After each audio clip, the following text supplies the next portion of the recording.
What's up? It's me, Boyd.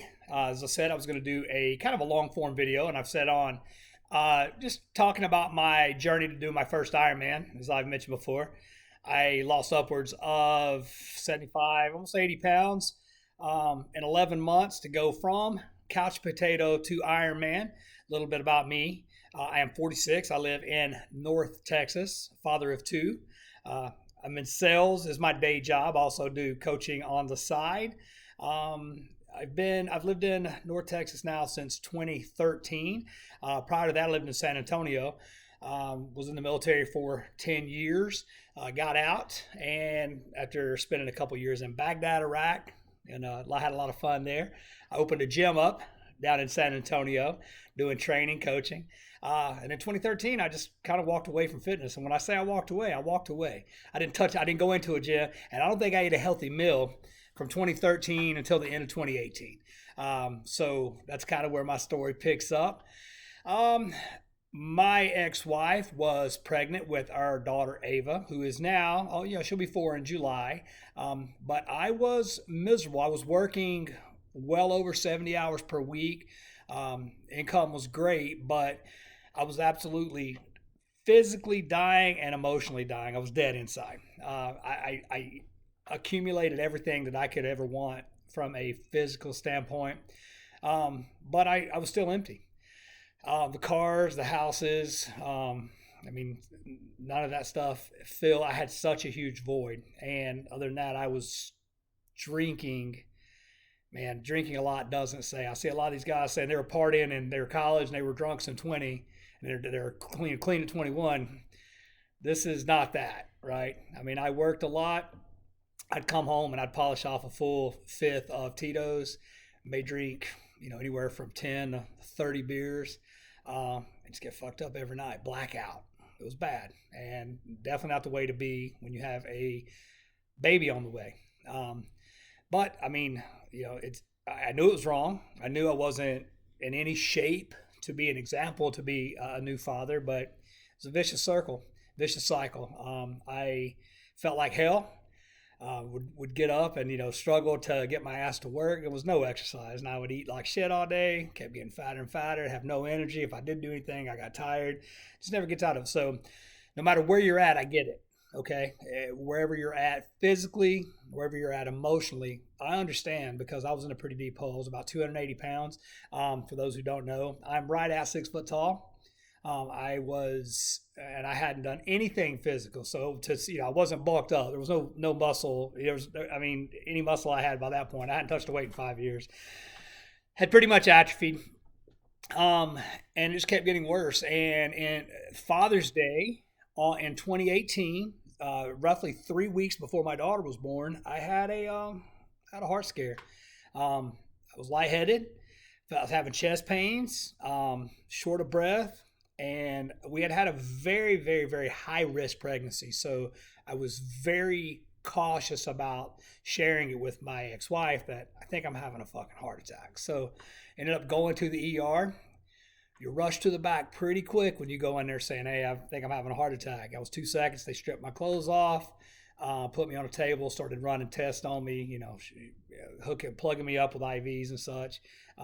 After a little bit, they came back to tell me I wasn't having a heart attack, but man, you're fucking close. If I'm not mistaken, my cholesterol level was very high threes. My blood pressure that day was astronomical, like 180 over 150. I mean, I was real close to arresting. They kept me there for a while just to observe me. I finally came down. The rest of my blood work was just totally fucked up, right? I mean, indicative of someone that did not exercise and that lived off of unhealthy fast food, freaking 3 meals a day, 7 days a week. Okay, I didn't eat anything healthy, and I knew too. I mean, I'd see pictures of myself, and I couldn't even look at them. I wish that I had more of those. Excuse me. I wish I had more of those pictures because I think to see how bad I really was, man, I think it would make my transformation look a lot better. The ones that I do have that I do share on Twitter, those were the good ones. Okay, those were the ones where I didn't think I looked that bad. So just to give you an idea how terrible I looked. I mean, you've seen a drop. You've seen a drop in the bucket. Um, what made it crazier is I had this vast, background in fitness. I mean, I was a very competitive power lifter. I was a bodybuilder. I was in the military. I mean, at one point in my mid 20s, I could run 10 miles in under an hour. Starting to get close back to that now. But, to give you an idea, I ate, drank, slept fitness for most of my adult life. And then I sold my gym and just gave up on it. So, back to Father's Day. You think, knowing that I have a baby coming, I'd get my ass together. I took it easy for a couple of days, but within 3 days of that, I was back on the Tito's. I mean, that was my drink of choice, Tito's and tonic water, or just, whatever. I could drink it straight with ice, didn't matter. Um, Baby came, more pictures. Man, I looked like hell. And there was, I see those pictures now, and I'm like, what the fuck was I thinking? I wasn't going to be around long. Okay, I had purchased my own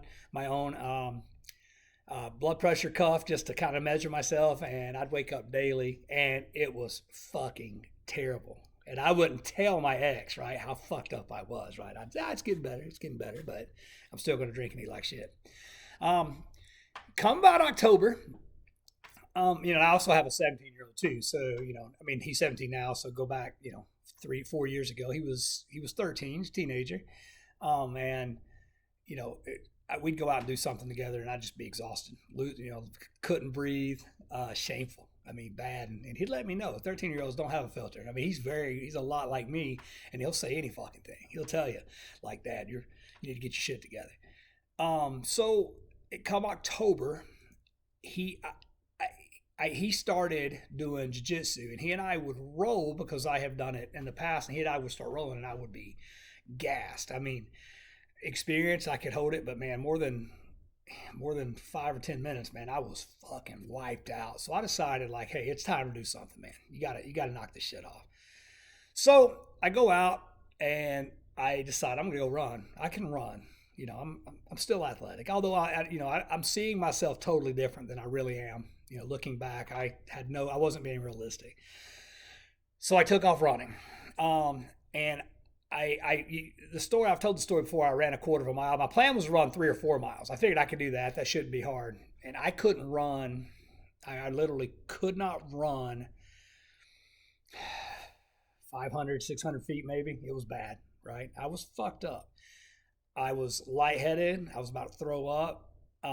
My calves hurt like nothing. I mean, run out of my neighborhood, run out of my driveway. I go up a hill. There's 3 roads, and you go uphill on any of them. So I use that as an excuse. Man, those hills will fuck you up, right? But I was just being a pussy. I mean, just call it what it is. I sat down at the top of the road just to get my breath back. That's how fucked up it was. It wasn't just like walk until it came back. I was fucking buried. And that crushed me. I mean, that set me back. And I don't know how it didn't motivate me to keep fucking going, because I realized, I mean, you're in bad shape, right? But I mean, I just went back to like I was. So just went back to drinking, um, eating like shit again. But I was at least conscious of how now I'm like, man, I'm really bad. So I started making slight changes nutritionally, and I would take my son to Brazilian Jiu-Jitsu, and I was like, and I just got an Apple Watch. I was like, okay, let me get some steps in, because now I got something that can track that, right? So I started getting steps in. I was getting kind of a rush of seeing, like, okay, I'm very competitive, so I'd say I had added some friends. I was like, all right, I'm getting more steps than anybody else, close to my rings, all that. I'm standing more, so at least I was conscious. Okay, fast forward to December, I still haven't made any kind of change, any serious changes. I'm still not, committed to anything. And I read David Goggins' book, Can't Hurt Me. I read it cover to cover at one setting. I did not move, and I decided, man, really, I'm fucked up, right? And I heard he talked about, like, he couldn't run either. Um, Crazy story. Goggins and I were actually in pararescue selection training together. He was a few classes before me, but he had sickle cell trait, and I remember that very well. He was a black guy. Weren't a lot of black guys in PJ training, but I remember him going to his doctor's appointments. So to hear him tell his story, and sometimes he says names of people, my instructors, it's pretty cool, right, to have that link with him. But I decided I got to do something. So I fucking put my running shoes back on, went back after it. I got maybe 50 feet, 100 feet further than I did the first time, But this time I wasn't ready to give up. I walked my ass back. I had a Peloton at that point, which is the ultimate irony, right? I got this $3,000 exercise bike I could get my ass on, and I got on it. Decided, let me get an hour. I'd never seriously put out on a thing, never fucked it up or anything. So I rode. I think I rode slow. I drank water. I stayed. I kept my heart rate got up. It wouldn't take a lot at that point, but I did an hour. Was very, very, very proud of myself. And a day went by, and I woke up at 2 in the morning, and I'm like, man, I gotta go do something, right? So I went and got on that bike, and at that point, it was around Christmas time, so I had moved the Peloton so I could put my Christmas tree where it was at. So I had it in my media room, which is fucking solid dark, right? And I sat on there. I covered the screen up, and I rode for 2.5 hours, just fucking riding, right? Slow, just moving. I wanted to do something. And I realized, hey, I'm on something here. I can do this, right? So then I made it a constant. Let me go out. I can't run more than a quarter of a mile, but I can run that quarter of a mile. I can walk, and I can run another eighth of a mile, and I can walk. And I remember distinctly. So we're still December 18th, 19th time frame. I remember thinking, man, what's it going to be like when I can run a mile? The loop in my neighborhood is exactly 1 mile. If you start my driveway and do the loop, it's 1 mile. Okay. And initially, I just love the idea of getting to that. Run that mile. Man, how good will that feel? A mile. A fucking mile. And it was, at that point, it was as far as I could go as far as, what was possible. Okay? I come back home. I'm laying in bed December 20th, and I've got to do something.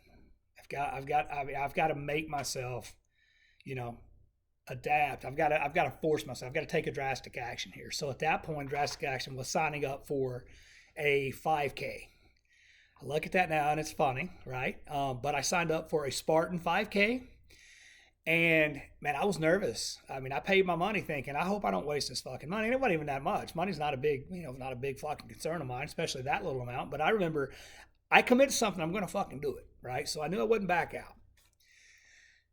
And I was nervous. I was like, man, I hope. And it was in June, right? So looking, we're sitting in the middle of December, and I'm thinking, I hope June's enough to get me to where I can run a 5K and do some obstacles, right?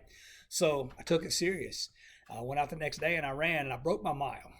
I finally did it, and it hurt like a fucking bitch, right? But I was so proud of myself, right? I came and I rode the bike after that, got on it for a little bit. I'm laying in bed, can't sleep, and it's all I'm thinking about now is just what's next. How, my progress. Goggins just kept going, just chopped it down, and that's what I wanted to do. I'm laying in bed, and it hit me. I just ran a mile, right? I've still got fucking 6 months. I need something bigger. So I found the Ironman that was furthest out for that year, because it was important. I wanted to do it in under a year, right? And I wanted to do it in North America, and it was Ironman Arizona. So, and that was November 24th, 2019 was the date. Like $600 to sign up, like whatever, 650, I don't remember. I fucking signed up. Now the funny part about that is although I was in pararescue training, I was never a good fucking swimmer. I was a shitty swimmer. I mean, and I struggled. And after you get to 1,000 yards, you're swimming fin, right? That's not that bad. But freestyle, I was never good. I never knew how to breathe properly. I had no idea. I think I held my breath on everything. I hadn't swam a lap in 25 fucking years. I hadn't run that mile that I run a day or two before was the first mile I had run in 13 years. Okay, since I got out of the military at 29 years old. On top of that, I had never been on a road bike. I've been on this Peloton now a handful of times, but I'd never been on a road bike, right? So I decided it just makes fucking sense, right? Sign up for an Ironman, which a lot of people consider to be the hardest one-day race endurance event you can do. For those who don't know, an Ironman is a 2.4 mile swim, a 112 mile bike ride, and a marathon, 26.2. Now, I've never run a marathon at that point. So, the idea was kind of patently ridiculous that I was going to do it. I told every fucking body. I didn't like care that motherfuckers thought there's no way. I'm still this fat guy, right? I'm still, I see myself different, but I felt like there's no way in the world that I'm not gonna do this. But man, nobody else believed me, and I don't blame them. They'd have been fucking crazy had they if they did believe in me. Moved to December 22nd, right? So we're coming up on Christmas. I sell houses, right? So that day I'm at work. It's a Saturday, 2018, and I'm actually selling a house. I'm with a customer, and I never answer my phone when I'm with customers. And I'm getting blown up from numbers I don't recognize. Um, and something's obviously going on, but I figure it's a customer calling me, telling me they're going to be late, right? And it's just over and over and over. And then I get a call from my office. I answer it. It's my sales manager, and I ask her, or she says, "Hey, is your phone ringing?" And I'm like, "Yeah, what's up?" And she says, "Hey, you need to go home. Um, there was an emergency at my house." So I know I've got this point. My daughter is 5 months old. I have no idea what's going on. It was, I think I want to say the sheriff's department called her. I mean, to the emergency, and they let her know that something's bad's happened. What had happened was my ex-wife was messing with Christmas lights, and she had fallen off a ladder.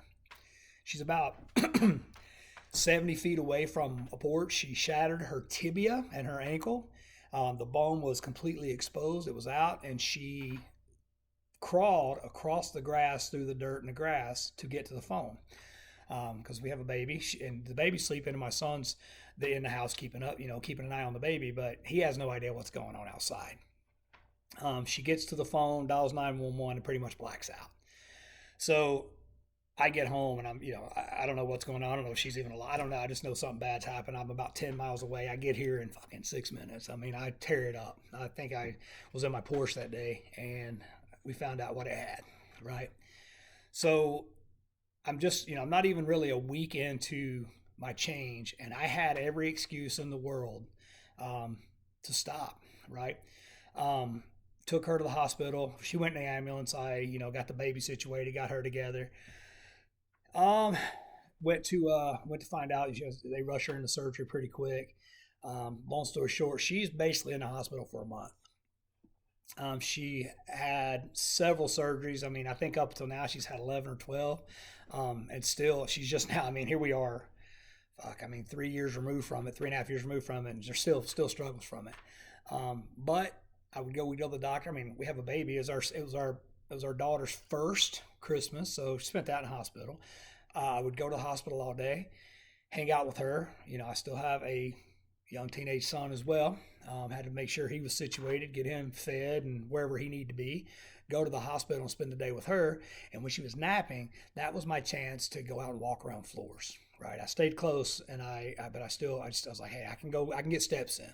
Right, I can go walk around the exterior of the hospital. I can't tell you how many laps I did around Medical City Denton and I think Baylor, Plano. Right, I mean, so many laps. I'd up and down steps, up and down the hallways. Man, it's all I could do, right? Do some push-ups while I was at the hospital, while she was sleeping. Didn't want to disturb her. She finally came home.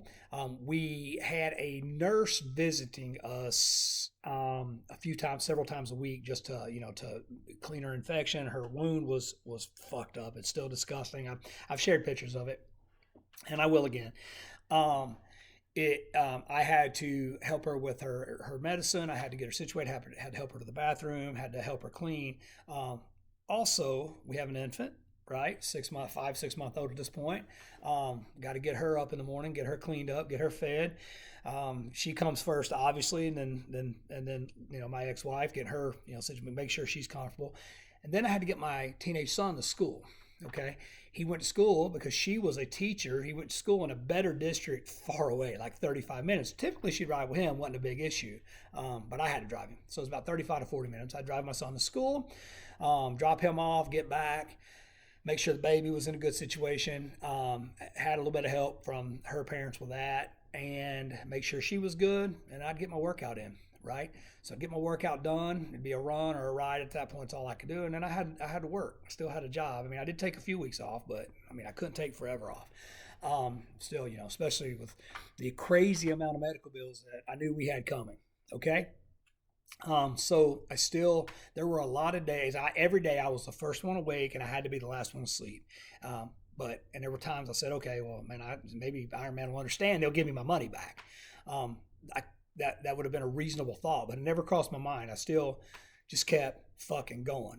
And people would say, man, are you still going to do that? And I'm like, yeah, I'm going to do it. Right.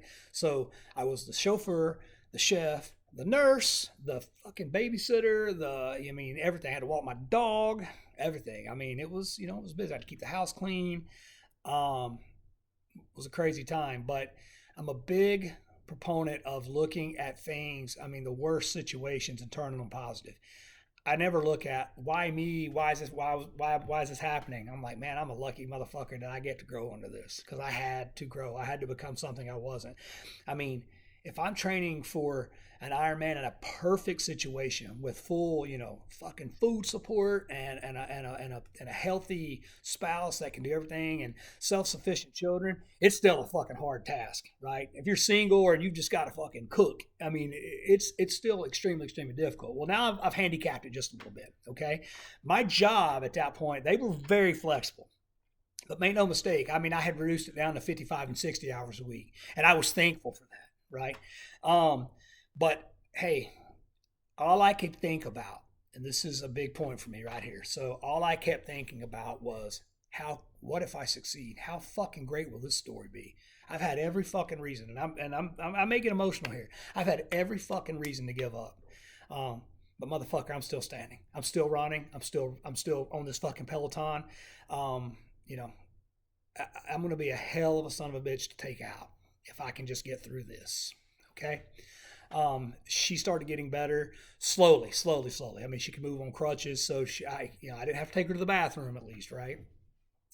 She could, it was very slow, but at least, she wasn't immobile. Okay. Um, I, I look back at that and I think, man, I mean, it, I think society right now would just think, oh man, poor me, I'm a victim, blah blah blah. And I just couldn't do that, right? So in April, was it March or April? I'll check my Strava. I purchased a bike finally. I finally got a bike. Still hadn't been on a road bike here, and now we're fucking 8 months out from racing. I'd go swim a little bit, but it was bad. I still didn't know what the fuck I was doing, right? So I get my bike. First time I ride it, I fucking get a flat, just like everybody else does, like 5 miles away. Second time, I knock out a 50-mile ride. Third time, I put 100 down. Okay, so I felt pretty good about the fucking bike, right?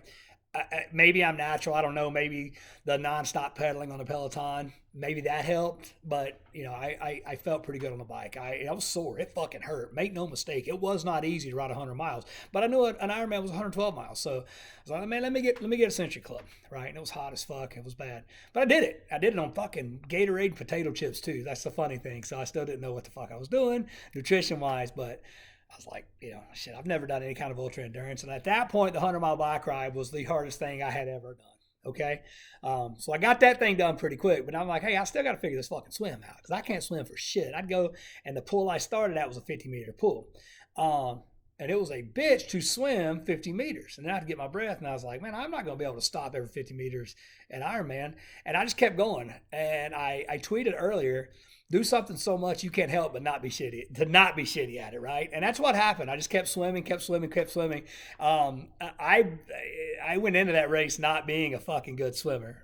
But I could survive, right? I wasn't shitty anymore. So I did that running every day. So I just kept getting better. Weight started coming off. By April, I was already down to, I was like 280. I was already down maybe 55, 60 pounds. I could see my abs, which was a fucking mind fuck. I hadn't seen those in so long.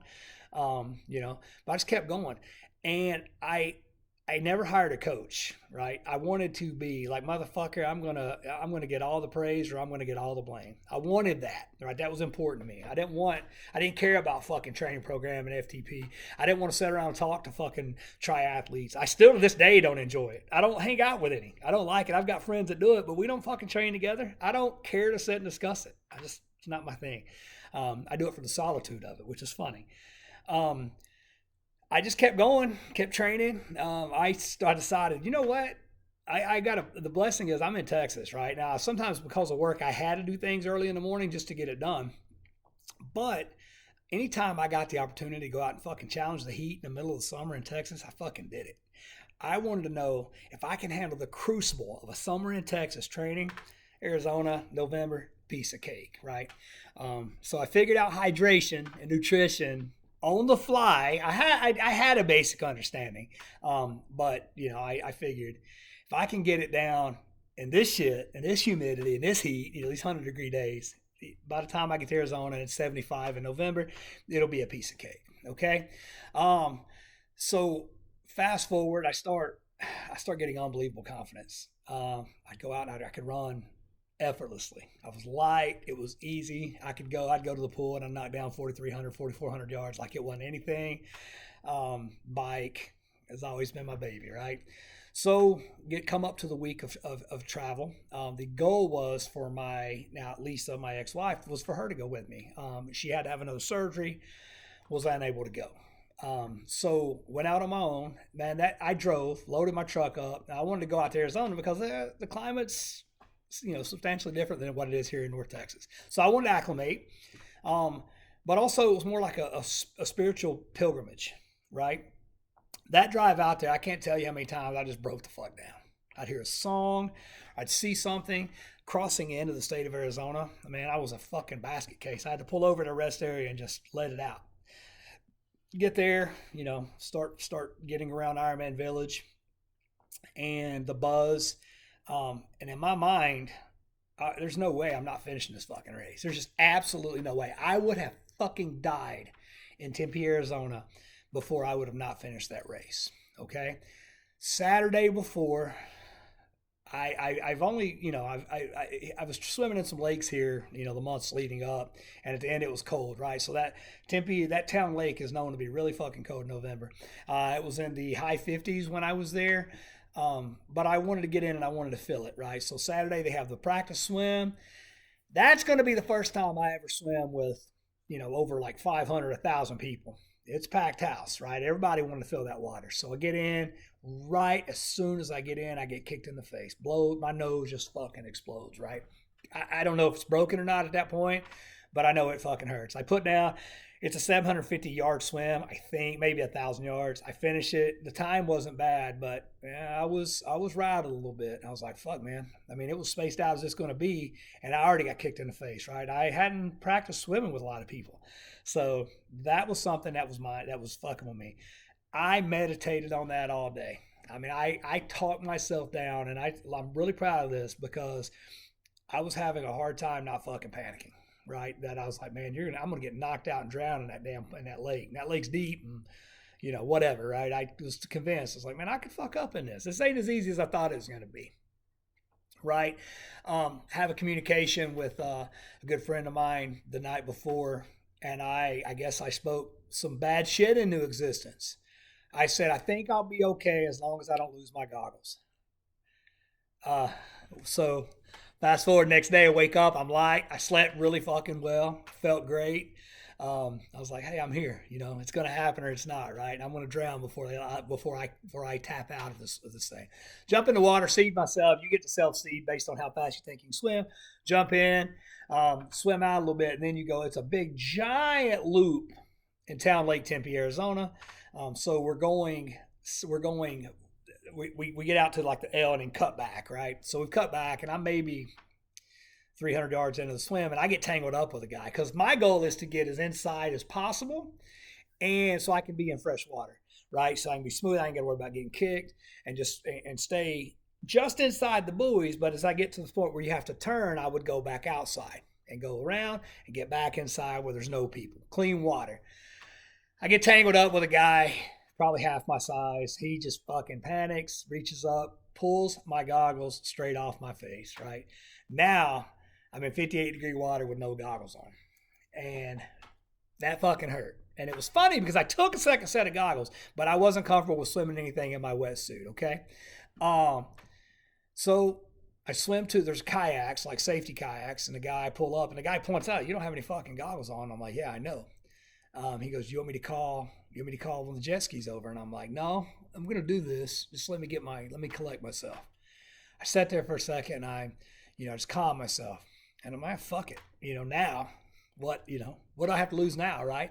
I put my face in the water and I just swam. And I didn't give a shit if I was on people's heels. I was slapping feet. I didn't give a fuck, right? I'm like, motherfucker, I'm swimming. Did the turn. I realized I feel like I was going into people. So it must be time to turn. So I turned. I think it's about a mile down. Go over and you come back under a bridge. I was like, let me flip over my back for a second.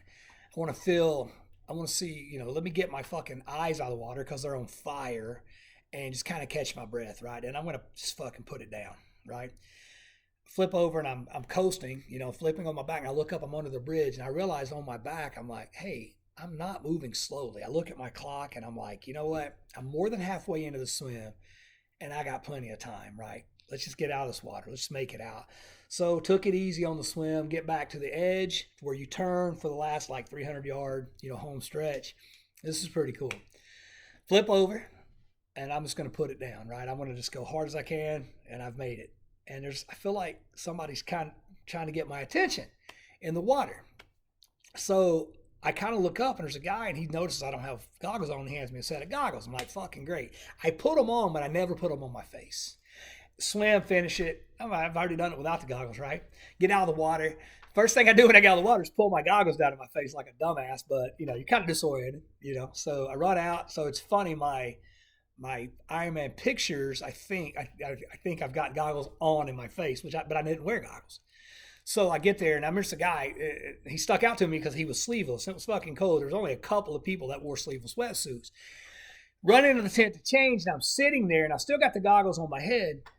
And I realized the guy's beside me. I said, hey, man, I appreciate the goggles. I said, you want them back? He goes, no, man, I found those.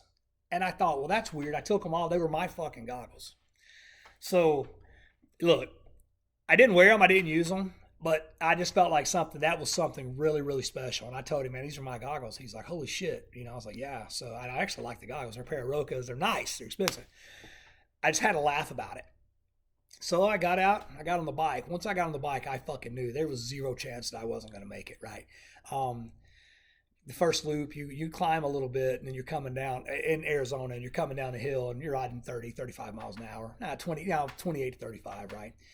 And I remember I'm looking, the sun's really up in the sky now and I'm looking at it and I realize I'm going to fucking do this. And I tear up on the bike at 30 miles an hour. It's amazing I didn't fucking crash, kill myself. But anyway, I survived, did it. I mean, the rest is, just it is what it is. I mean, you see behind me, my medal's right behind me here, the sign, the Ironman Arizona sign. I did it. And it was crazy. It didn't hit me until, man, I don't know, it was just surreal. It didn't hit me until a couple of days later. I was like, holy fuck, I did that, right? I shouldn't have been able to do it. My plan was just suffer and become really good at it, and nothing that Arizona could throw at me could knock me off. Over the journey, the 11 months of going from couch potato to Ironman, I lost almost 80 pounds. And then it hit me, man, what have I been leaving on the table? What am I capable of? And that just changed everything. So a couple things, my takeaways from that journey. Okay. It's not easy. So it's not a fucking fairy tale. It's real easy to think, okay, now I'm for real, I'm going to do it. And then you get fucking kicked in the nuts or kicked in the stomach, I'll say. And you're like, fuck, man, fuck this. It's hard. To do anything crazy is hard. Okay, get ready. Understand that from the start. You got to have that mindset. Okay, that's something I learned about myself. I have the ability to take the worst shit that's ever happened to me and drive power from it. I'm not going to go deep into my past, but man, I had an abusive, fucking addicted father. And you know what? I'm blessed to have had that opportunity, because if I could stand that motherfucker for 18 years, what's a few hours in Arizona? Okay. I'm not a victim. Nobody's a victim, right? The bad shit, the fucking, my ex-wife falling off the roof and fucking herself up, having to care for my entire family and go to work and sleep maybe 4 hours a night just so I could get my training in. That was an opportunity. I mean, the growth that I experienced from doing that is fucking immeasurable. I mean, I can't put into words. Looking back, I mean, it was fucking shitty when I was going through it, but I was not going to be denied. Visualize. I've crossed that finish line 1,000 times before I heard Mike Riley actually say, Boyd Myers, you are an Ironman. Okay. It was so fucking real to me, but I had already been there. So it was total deja vu by the time I did it. The biggest thing I take away is own your shit, right? If you're a fucking drunk and you're an alcoholic or you're fucking lazy or you're a fat piece of shit, own that. Own it. Don't candy coat it. You don't just need to lose a few fucking pounds. You got some fucking work to do. Okay? You can't have you I mean I guess the phrase, but you can't have your cake and eat it too. I have people that reach out to me all the time and they tell me, well, I still want to go out and have pizza on Fridays and I still love my wine. And hey, fuck that. Do you want it or not? Right. So anytime somebody tells me that, I know they're not serious. If anybody fucking reaches out to me about coaching and they start laying all these excuses of all this shit they're not willing to give up, fuck it, I'm not willing to coach you, right? If you're going to change, you got to change. Bottom line, you've got to own that shit. You've got to address it. And you've got to attack it. And everything's got to be on the fucking table. You've got to be willing to make fucking sacrifices. And you got to look at yourself and say, hey, what if I have to become the nurse for my husband or for my wife or whatever, then what? Are you going to fucking give up? Because I wasn't willing. I wasn't willing to fucking give up. That goal to me was I was going to fucking do it no matter what. So now going into Ironman 210.9, man, my life's a fucking piece of cake, right? I'm on Twitter all day, much of the day. I mean, I've got a much less stressful job that I'm extremely good at, and my support crew is freaking unbelievable. My little girl is a little bigger now. She's not an infant.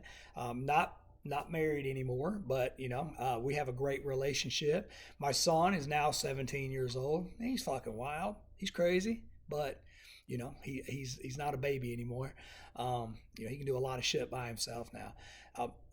For me, I believe that those 11 months and then after has shown my kids. I mean, my daughter's a little too young, but I think she'll look back at it. You're not fucking limited, right? I could have told myself, you're fat, you're drunk, you're a little too old, you can't do, you're not designed to run, you're a big fucking guy. I used to be a power lifter, power lifters don't run and all that shit. But you know what? Those are fucking stories. You can tell yourself the story of why you cannot do something, or you can tell yourself the story of why you can. I choose to tell myself why I can do fucking anything. Ironman, Waco 70.3, it's just next, right? I'm excited. I'm not afraid of that shit. And and people ask me what's next. I don't know. Fuck, I may do 10 Ironmans. I don't know. But I'll find something. It may not even be anything fitness related I do after that, right? It doesn't have to be. I like triathlon, triathlon because I think it's a great physical expression of mental strength. Okay, but fuck, I don't know. I may start powerlifting again. Who knows, right? I'm a motherfucker. Anyway, I appreciate your time. I did this without any kind of outline. I did it from memory. I'm sure there's some fucking things you're wondering that I left out or something I may have said before that's probably pretty important. But that's what happens when you give me 40 minutes here to just sit and talk. Anyway, comments, shoot me a tweet. You guys know how to find me. I probably send this out in my newsletter as well. So, if that's how you found it, reply back to the email. Thank you so much for your time, and let's keep fucking getting it.